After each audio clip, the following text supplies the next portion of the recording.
As we round up this night of tribute, let it be known to all men that life is an inexplicable pattern of mystery, where no man knows when he was born and when he will die. And this notorious fact is deeply rooted in the fact that every man is created by God with his works, and the talent are the guides. For no man can grow above or beyond his destiny. For every man's destiny has a relationship with God. So let it be with Ifeanyi. Let it be with the Nnewi-born politician. Let it be with our brother. Let it be with the great philanthropist, the great leader, the motivator. Let it be the lover of mankind and citizen of humanity. May his soul rest in peace. And to you, the Ubas, madam, and your lovely children particularly, I have not died before, and I don't intend to die soon.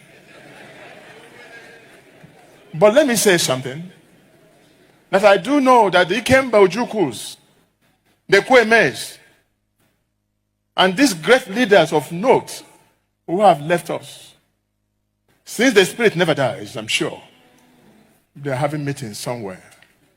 And I can only imagine what kind of meeting is saying. And their meeting is Ndibo. And Ndibo, hear me, what is the likely thing these leaders are discussing now, including the youngest of them all, the Ifeanyi. The question they're asking, Igbos, why do you play the politics of hate? Why do you hate one another? Ojukwu recalled his quarrels with Ekweme, and now they say it is vanity. Iwanyan recalled his quarrels with Enwerem, now they are in one place. And so, they are asking Igbos, may you embrace peace.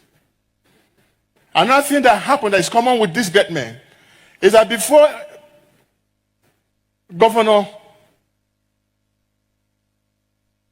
the death of Iwanyan made a plea to Federal Republic of Nigeria. Ezife went to Villa and begged the Nigerian nation. Ifeanyi made a statement in the same line.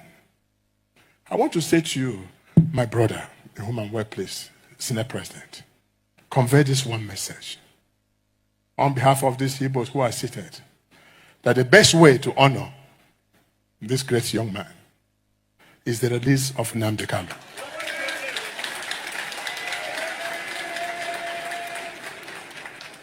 So that Igbos can go home and reorganize their place. And I know you, Senator Akpabio, that even if you don't want to do it, send this message. For the sake of your wife, who is our daughter, send this message and get us a result. Or else, your wife is not too far from taking back home. Your Excellency, Mr. President, we are particularly happy that you are always coming to associate yourself with things like this. Nigeria still remains very grateful. Thank you, and God bless all of you. My people, my people. The government should just release Nnamdi Kanu, a man that never did anything wrong, only to speak for his people, for freedom. He never committed any crime. Please release him. For peace to reign in our land.